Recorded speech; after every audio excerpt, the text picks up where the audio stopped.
Soudoplatov, vous êtes polytechnicien, vous avez été chercheur à l'Institut géographique national, puis vous avez travaillé au service recherche et développement chez IBM. Vous avez ensuite dirigé le centre de recherche chez Capgemini et vous avez occupé le poste de directeur de l'innovation de France Télécom. Vous avez également fondé 4 startups, Ideal, Commonbox, Soyuz et Familia Games plus récemment en 2011. Vous avez également fondé 2 associations, Club Galilée et Almatropie, qui se trouve aussi être votre blog, par le biais de laquelle vous travaillez avec le secteur public sur l'impact d'Internet. En effet, vous êtes passionné d'Internet et vous faites beaucoup de recherches et vous avez une grande réflexion sur l'impact d'Internet sur la vie professionnelle, la vie sociale, donc la vie réelle.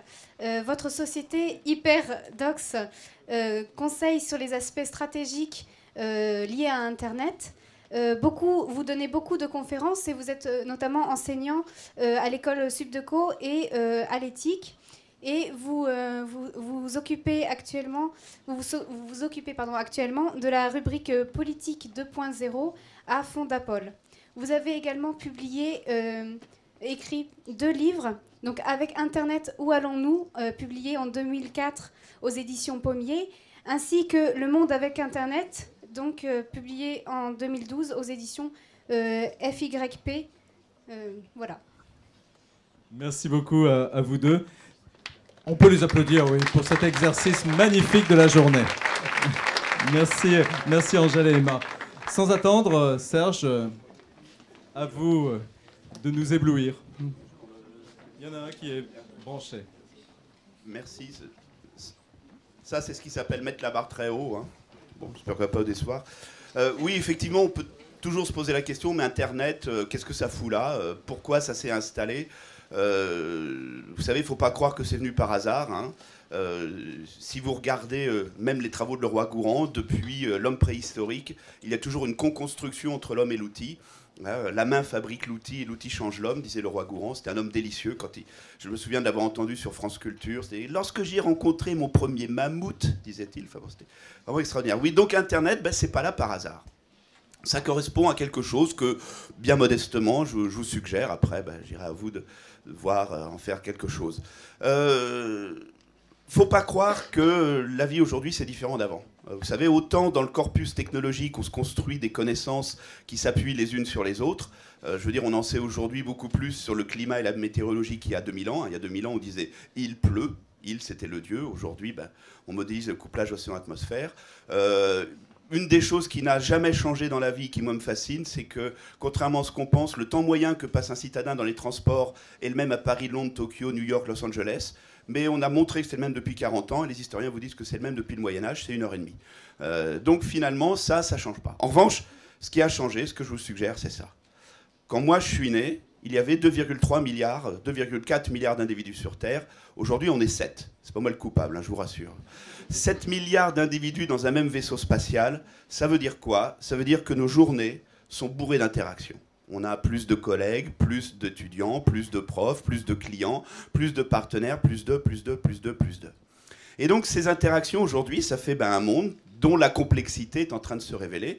Non pas qu'elle n'existait pas avant, puisque la complexité, vous savez, est une propriété du regard, pas forcément de l'objet. Mais aujourd'hui, nous commençons à avoir des technologies, dont Internet, qui sont là pour effectivement nous permettre d'appréhender cette complexité du monde. Et quand on aborde un monde complexe, qu'est-ce qu'on fait généralement? Eh bien, on se met nous-mêmes dans une posture complexe, c'est-à-dire qu'on évite la simplicité, et en règle générale, qu'est-ce qu'on fait? On se met ensemble, on se met en communauté, on se met en réseau. Si j'avais à illustrer Internet, qui est véritablement l'outil qui nous permet d'aborder cette complexité, pour l'instant on va l'appeler outil, hein, je dirais, Internet en une phrase, c'est ce qui permet de passer d'une somme d'intelligence individuelle à une intelligence collective. Alors la question, c'est quoi une intelligence collective? C'est quoi une somme d'intelligence individuelle? Pourquoi c'est différent? Pourquoi c'est différent? Ça, c'est très facile. Hein. Oui, effectivement, j'ai travaillé à France Télécom, mais dans d'autres grands groupes. Je peux vous assurer avoir vécu des comités de direction de managers, chacun étant individuellement hyper intelligent et devenant collectivement stupide. Ne prenant aucune décision, etc. Et ça, vous avez tous vécu ça de votre vie. Et d'ailleurs, ce qui est intéressant, c'est qu'au travers justement du crowdsourcing et de phénomènes à la Wikipédia, c'est que ce qu'Internet montre, c'est que quand on descend à la base, on voit des gens, alors j'aime pas dire qu'ils peuvent être individuellement stupides, c'est pas vrai, mais en tout cas individuellement pas des experts, et qui deviennent collectivement intelligents et qui créent une œuvre commune, construire en commun un objet inconnu, comme disait Michel Autier. Mais la meilleure manière d'illustrer le fait que le collectif, c'est pas la somme de l'individuel, c'est ça. 1998, les championnats du monde d'athlétisme. Le 4x100 mètres féminin. 2 équipes favorites, les américaines et les françaises. Et quelqu'un fait une analyse, et il n'y a pas photo, les coureuses américaines sont 7% plus rapides que les coureuses françaises. Donc vous avez 4 femmes dans un couloir, 4 femmes dans le couloir d'à côté, la femme numéro 1 court 7% plus vite que la femme numéro 1 du couloir à côté, numéro 2, etc. Et pourtant, ce sont les Françaises qui ont gagné. Pourquoi ?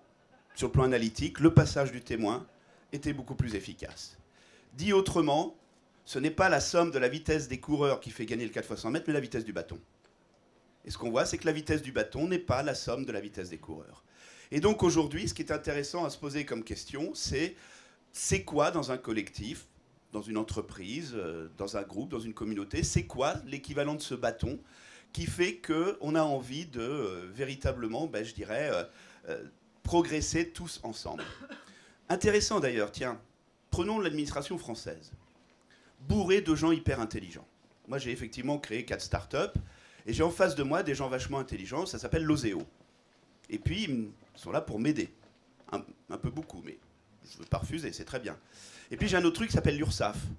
Alors, ils ne sont pas là, franchement, pour m'aider. Enfin, ils changent un peu quand même. Hein. Bon. Et j'ai envie de dire, mais est-ce que l'Oseo et l'URSSAF causent entre eux? Ben non, ils ne causent pas. Prenez aujourd'hui une banque. Je suis désolé de le dire, je pense qu'on ne peut pas faire plus anti-innovant qu'une banque en ce moment, hein, surtout en France. Bon. Dans certaines banques, le département qui gère l'accueil téléphonique n'est pas le même que le département qui gère les guichets physiques et n'est pas le même que le département qui gère le site web. On a envie de dire, mais est-ce qu'ils causent entre eux?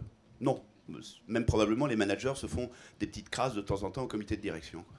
Et donc, on s'aperçoit aujourd'hui que la plupart des problèmes du monde ne sont ni dans les entités, ni chez les individus, ils se sont aux interfaces.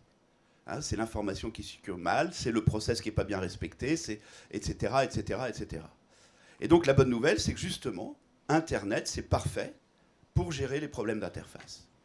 Et donc on voit bien que Internet, quelque part, est le support d'une nouvelle systémique qui s'intéresse beaucoup plus aux process et aux interfaces qu'aux hiérarchies et qu'aux patrons, aux managers qui savent faire. Et en fait, aujourd'hui, je reprends là les slides, les idées de mon ami André Portneuf, aujourd'hui, la valeur provient des interactions.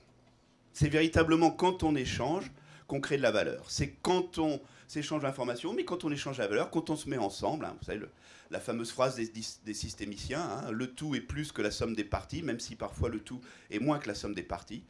Je veux dire, l'atome et l'électron, ça fabrique de la matière, alors que comme vous le savez, l'électron libre a plus d'énergie que l'électron qui tourne.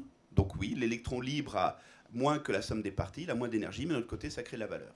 Pareil dans une entreprise, les gens créent collectivement de la valeur, alors que chacun, des fois, est frustré en disant « mais si moi j'étais tout seul dans mon coin, je pourrais faire 10 000 fois mieux ». Oui, mais quand on est tout seul dans son coin, on est tout seul. C'est cette phrase que j'aime beaucoup. Si tu veux aller vite, sois tout seul. Si tu veux aller loin, sois à plusieurs. Et ça, c'est très fort. Et donc, ce qui est intéressant, c'est que comment est-ce qu'on construit une systémique? Les systémiciens vous disent, c'est simple. Pour construire un système, il faut d'abord une ontologie commune, un dictionnaire, etc. Donc il faut que tout le monde s'entende sur les termes. Et deuxièmement, ce sont des interfaces qui sont ouvertes et publiques. Et ça, c'est justement, comme par hasard, le mode de construction de l'Internet. Une ontologie commune et des interfaces ouvertes. Il y a eu cet article extraordinaire que je vous conseille, d'un ancien d'Amazon qui est passé chez Google, qui a publié un article sans que cet article soit public. Il a retiré très vite, mais heureusement on le retrouve beaucoup, dans plusieurs endroits, où il dit grosso modo, la grande obsession de Bezos, ce sont les interfaces, les API. Quoi que tu fasses chez Amazon, tu dois avoir des interfaces publiques auxquelles les autres peuvent se raccorder. Et ça, toute la puissance d'Amazon vient, entre autres, de cette politique d'interface. Et donc voilà, quoi, Internet est une construction elle-même systémique qui supporte une nouvelle systémique. Alors, vous savez, hein, moi j'aime bien revenir de très loin, aller très très loin. Ben oui, Internet, ça s'inscrit dans l'invention de l'écriture, mais surtout l'alphabet. J'ai coutume de dire que Internet, c'est bien plus qu'une technologie. Internet, c'est bien plus qu'un média. Même des jours, je dis que c'est pas une technologie, que c'est pas un média. En fait, c'est un peu de tout ça. Mais c'est un alphabet. C'est quelque chose qui nous permet d'écrire collectivement un nouveau monde. Et le problème que nous avons tous aujourd'hui, c'est que nous sommes comme en moins 1500, moins 2000. Nous avons un nouvel alphabet qui nous tombe sur le coin de la figure et aucune école ne nous a appris ce nouvel alphabet. Et ce qui est dramatique, c'est que, on regarde les institutions, en France essentiellement, pour l'instant, les institutions ne se mettent pas non plus à enseigner ce nouvel alphabet. Ce qui est intéressant, c'est que certains enseignants le font. C'est-à-dire qu'aujourd'hui, si vous regardez l'éducation nationale par rapport à Internet, nous avons tout à fait un événement qui est assez classique, une institution rigide qui apprend le passé, et des enseignants qui sont souvent des déviants tangents, de plus en plus, qui eux disent « mais moi non, j'estime que c'est pas ça qu'il faut apprendre ». Et puis ça fait les sociétés paysannes. Mais l'alphabet comme Internet est neutre. Le même alphabet, ça vous fait les poèmes de Ronsard et ça vous fait Mein Kampf. Ça vous fait des revues porno et puis ça vous fait des notices d'emploi. Un alphabet, c'est neutre. Arrive effectivement, alors c'est amusant parce que ça a été dit dans la table ronde, hein, effectivement le livre, mais surtout l'imprimerie, qui a des points communs avec Internet. C'est effectivement, d'un côté, un système hyper hiérarchisé qui ne veut pas que les gens apprennent à lire, parce que, comme il a bien été dit, si le peuple apprend à lire, il va challenger monsieur le curé, et ça les hiérarchies n'aiment pas. Et à l'inverse, des protestants qui se mettent dans un modèle communautaire, et là, à l'inverse, une communauté ne vit que par l'énergie des membres. Et pour que les membres mettent de l'énergie, il faut qu'ils soient éduqués, il faut qu'ils savent lire, et voilà. Et pareil qu'Internet, c'est cette même imprimerie qui est la base de la société industrielle. Il n'y a pas de société industrielle s'il n'y a pas une manière de dupliquer les savoir-faire au bout du monde entier. Donc l'imprimerie a été le support d'un modèle communautaire et a été aussi le support du monde industriel. Tout comme Internet, c'est à la fois le support des communautés, mais c'est aussi le commerce électronique, la mondialisation, les échanges. On retrouve le principe de neutralité. Et puis effectivement l'ordinateur, hein, au sens de cette extraordinaire conférence de Michel Serres, hein, qui parle de Saint-Denis à qui on coupe la tête, et puis Saint-Denis se promène avec sa tête sur son plateau. Et puis la question c'est où est Saint-Denis? Est-ce qu'il est dans la tête qui regarde le corps? Est-ce qu'il est dans le corps qui tient la tête? Bon, tout le monde se dit il a dû fumer un joint, le pauvre Michel Serres. Enfin, bon. Et Michel Serres de dire quand vous êtes en train de taper un document Word, vous êtes comme Saint-Denis, vous parlez à votre propre tête. Donc quelque part l'ordinateur c'est réflexif de vous-même. Sauf que rappelez-vous, c'était l'informatique individuelle. Hein, le grand génie de Bill Gates, un PC, une imprimante sur chaque bureau. Il n'y avait pas de réseau. Et d'ailleurs, je peux vous dire que dans les années 70-80, les ingénieurs, les chercheurs qui s'intéressaient à la mise en réseau des ordinateurs étaient considérés comme fada. Hein, ils racontent d'ailleurs. Hein, moi, j'allais dans une conférence et puis je parlais de protocole de communication. Puis après, tout le monde venait voir en disant ben, mon pauvre, tu t'intéresses vraiment à un sujet qui est totalement inintéressant. D'ailleurs, comme vous le savez, le protocole Ethernet a été inventé à l'université d'Hawaï. Et les gens disaient alors là, à Hawaï, ce ne sont pas des chercheurs, ce sont des surfeurs. Pas des surfeurs du net, hein, bien sûr. Enfin, et puis donc arrive Internet, qui est, comme je le disais, le support de cette nouvelle systémique. Internet qui est là pour permettre effectivement, sur le plan systémique, de nous mettre à raisonner tous ensemble.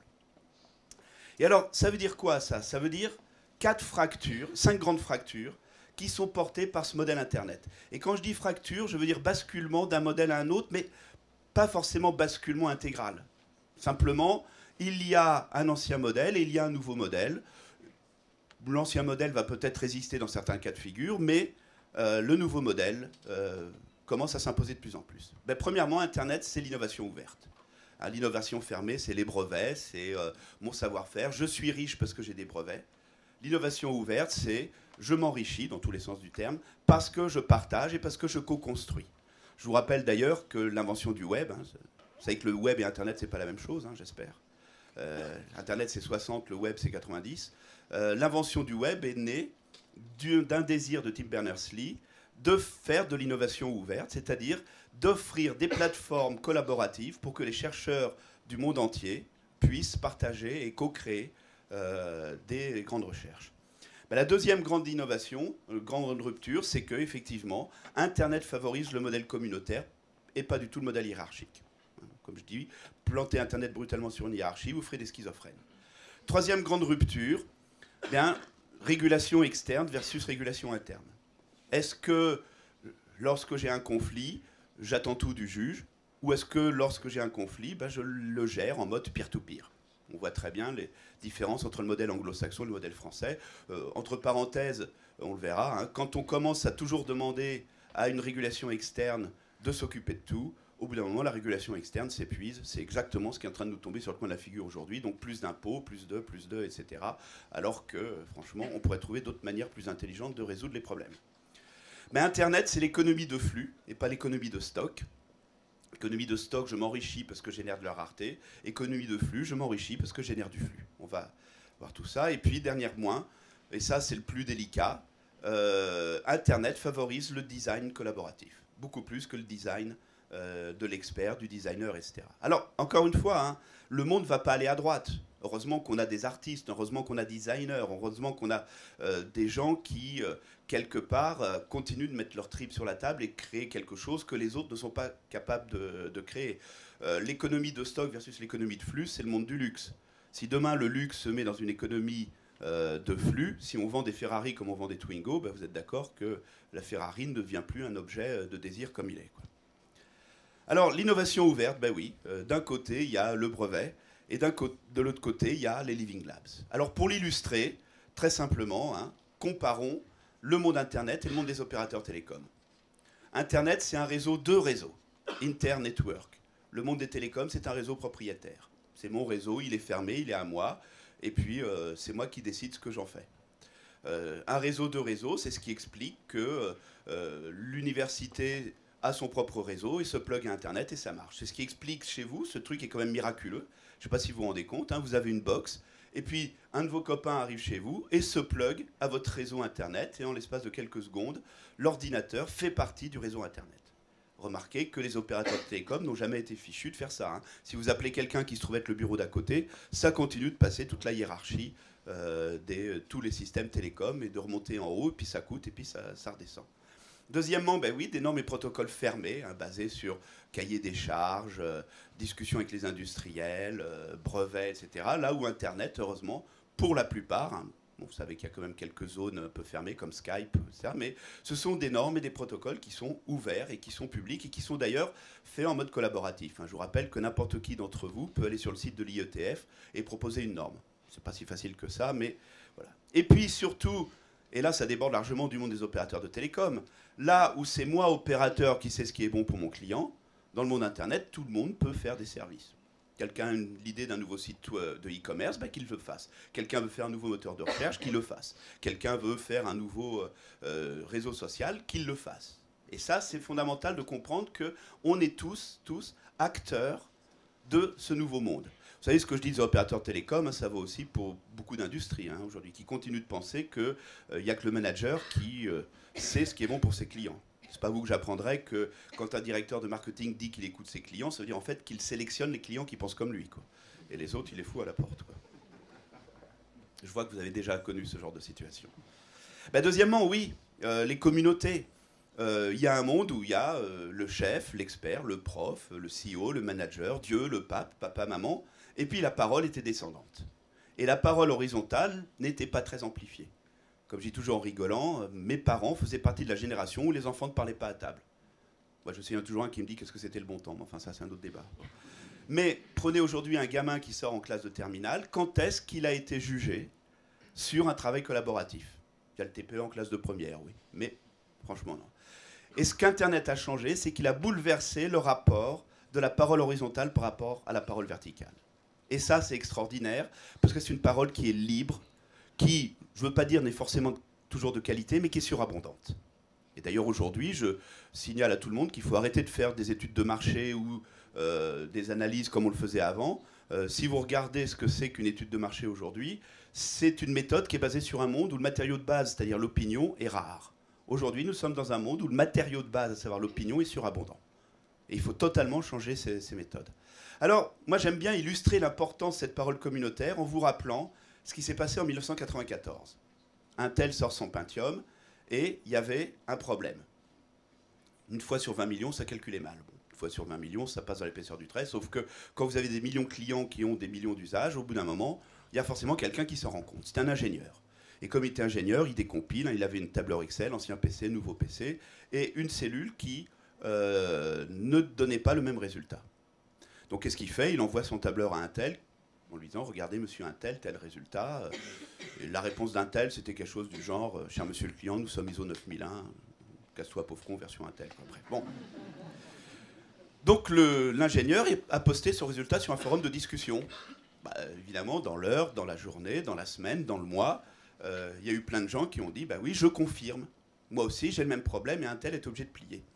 Alors, pour analyser ça, on va se servir des outils qu'on utilise en informatique théorique quand on veut synchroniser des horloges d'ordinateur. La connaissance, on la structure en 3 niveaux. La connaissance individuelle. Quelqu'un sait qu'il y avait un problème. Et puis la connaissance collective.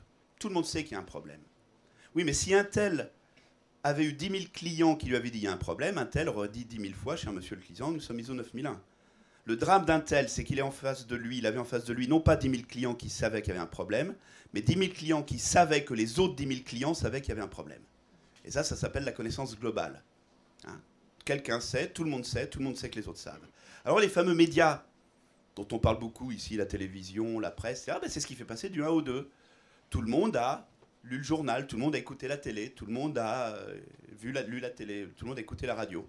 Internet, de par cette puissance de faire causer l'information dans la foule, c'est ce qui permet de passer du 2 au 3. Et c'est uniquement parce que Internet permet de passer à la connaissance globale, que pour moi, ce n'est pas un média. On peut argumenter, oui, c'est aussi un média, mais c'est bien plus qu'un média. Puisque tous les médias sont justement orientés vers tout le monde sait, mais pas forcément tout le monde sait que les autres savent. Alors la régulation, hein, on passe du juge à etc. Moi, j'ai coutume d'illustrer ça. J'ai écrit un article récemment sur la confiance. Un sujet assez délicat, hein, comme vous le savez. Pour qu'une communauté marche, il faut qu'il y ait de la confiance. S'il n'y a pas de confiance, forcément, la communauté aura du mal. Mal très français. Hein. L'autre que je ne connais pas, avant tout, il faut que je m'en méfie. Hein, les dangers de l'Internet. Alors ça, on m'a interrogé sur les dangers de l'Internet, y compris un type que je ne connaissais pas, qui s'appelait Jean-Claude Delarue.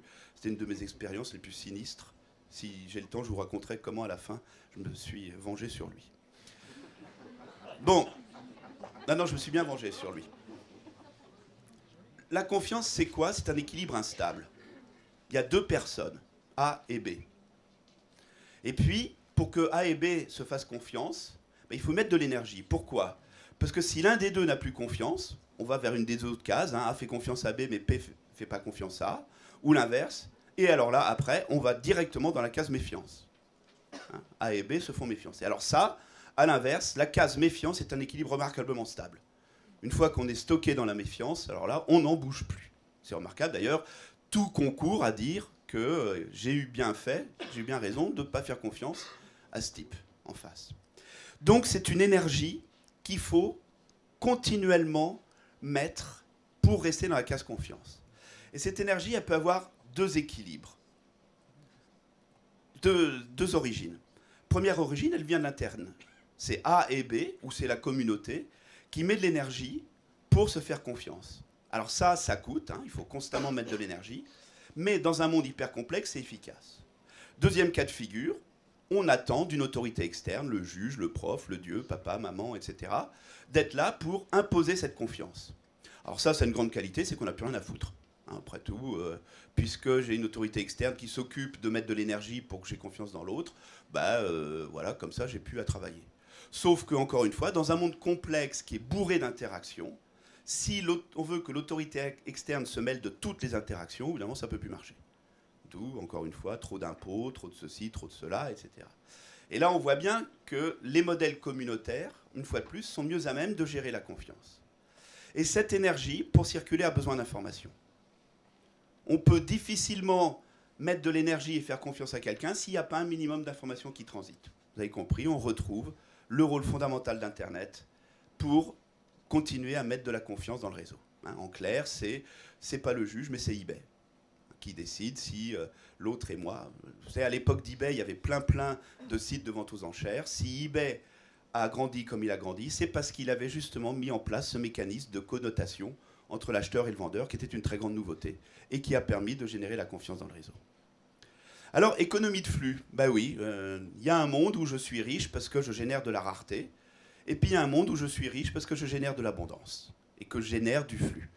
Dans le premier monde, je suis riche parce que j'ai du stock et puis je délivre au compte-gouttes.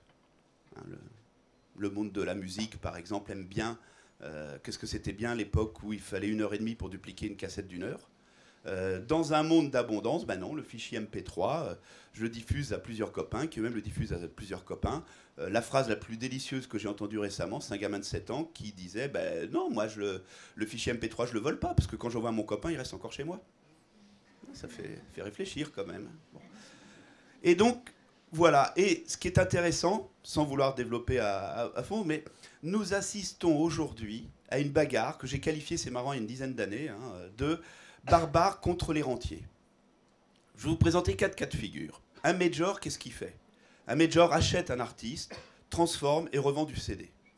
My Major Company, qu'est-ce que ça fait? Ça met en relation des investisseurs avec des artistes. On est dans un modèle communautaire.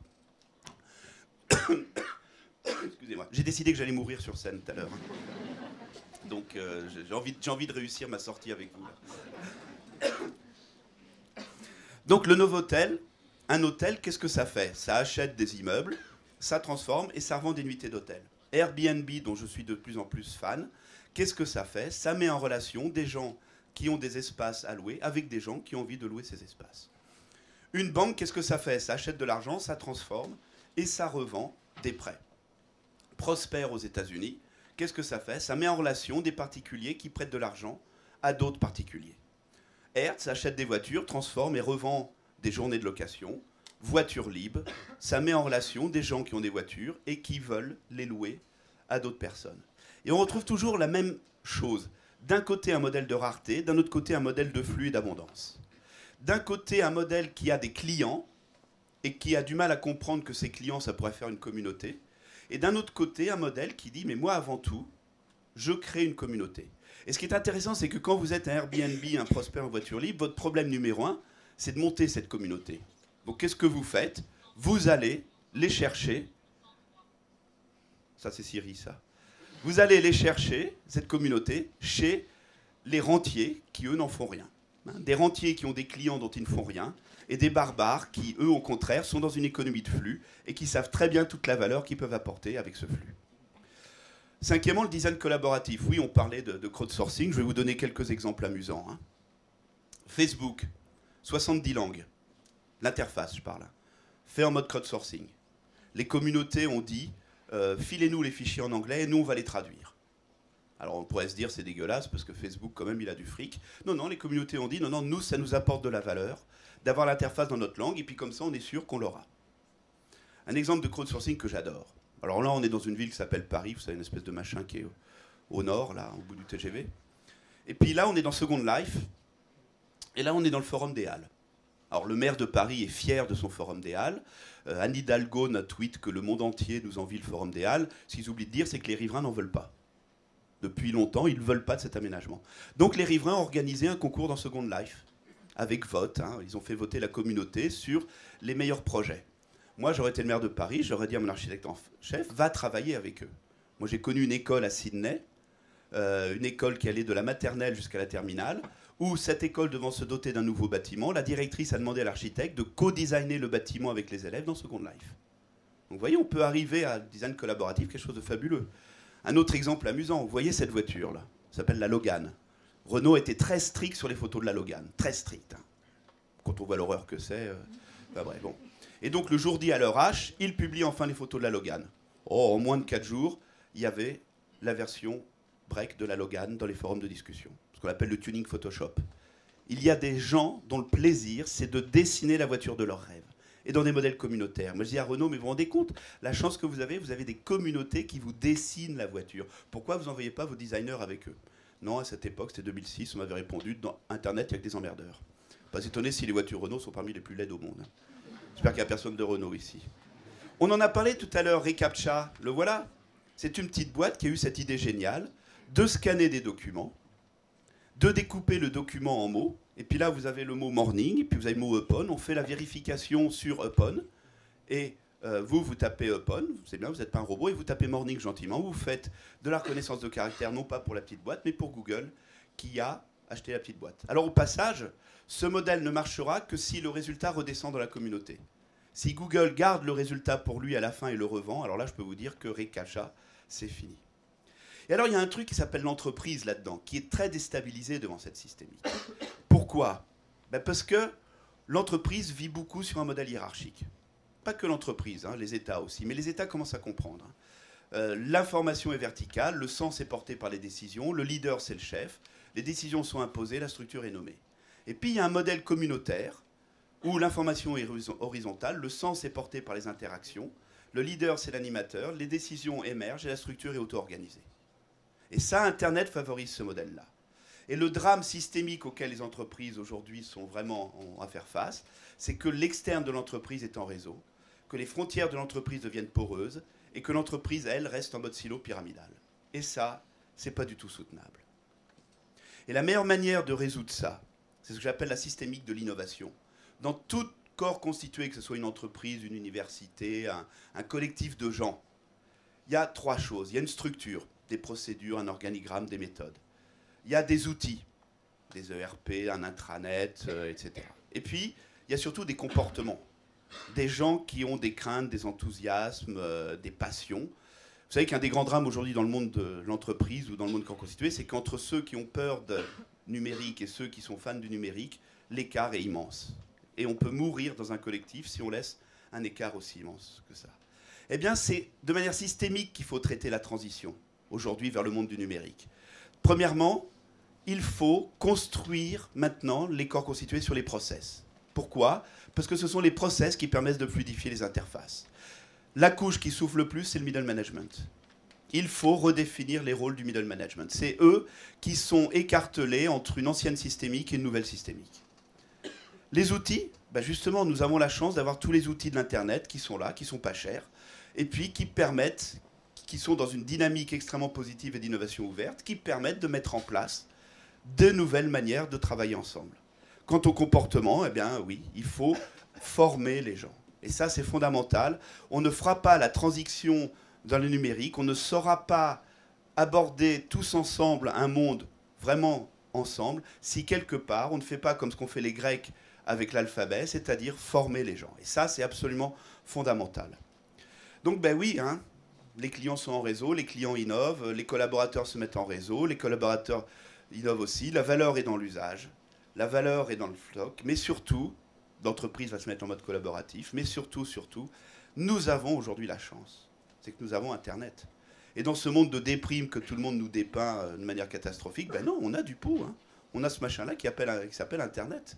Et comme on va tous de plus en plus se former, on va tous de plus en plus être capable d'appréhender ce nouvel alphabet. Et j'ai envie de terminer par un petit clin d'œil. Quelque chose qu'Internet remet en valeur, à laquelle je crois beaucoup, c'est le jeu. Et ça, Internet, très souvent, est un gigantesque simulateur. Moi, je sais que j'enseigne dans une école qui s'appelle l'Éthique, à Paris. Quand je recueille des hardcore gamers, des gens qui ont passé des heures à faire des jeux en réseau, ce sont des extraordinaires chefs de projet. Ce sont des gens qui savent très bien comment gérer un collectif humain. Pourquoi ? Parce que quand vous êtes dans World of Warcraft, que vous faites une bêtise et que vous dégommez toute votre équipe, il y a 2 bonnes nouvelles. La première, c'est que vous êtes physiquement intact. La deuxième, c'est que tout le monde vous tombe dessus. Voilà. Et donc, vous apprenez forcément. Et donc, voilà, le jeu, mais pas le jeu au sens du serious game. Les Anglais ont l'avantage, c'est qu'ils font la différence entre le game et le play. Le game, c'est une activité structurée avec des règles. Le play, c'est des 3 gamins qui, d'un seul coup, se mettent 2 poteaux en bois et puis s'inventent un terrain de foot, quoi. C'est une activité libre. Donc, c'est pas du serious game qu'il faut faire de plus en plus aujourd'hui, c'est du smart play. Parce que c'est la meilleure manière d'apprendre, justement, comment rentrer dans ce monde collectif. Voilà.